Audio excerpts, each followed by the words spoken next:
再来看新地六合村哦，昨暗新人讲，人嫌是对因的动物园偷走出去的，今仔早起嘛出面回释咧，表示讲会进行内部的调查，处罚相关的人员。今仔日开始嘛先封闭动物园区，搁再点算动物的数量，检查防护的设施。也毋过到底敢有叫哪人开枪？因是表示讲已经进入司法的调查，无方便说明。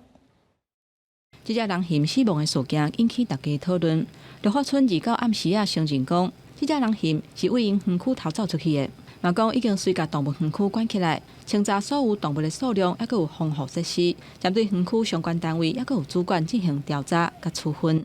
第一时间我们还是会希望以园区动物的安全跟那个防护为主所以我们在第一时间里面会先做全面的盘查，把这些部分先把它做补齐。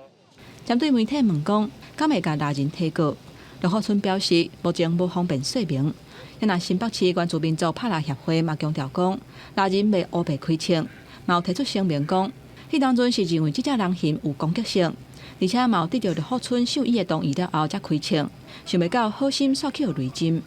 也那新北县政府农业处表示，若收到绿化村的清查报告了后，会赶紧理清案件甲事情。而且以野生动物保育法相关的规定来调查甲处分，嘛邀请专家来协助检讨户外饲动物的场域、相关防止脱逃的设施，强化园区的安全性。针对六福村整个饲养动物的一个环境跟数量跟是不是有违反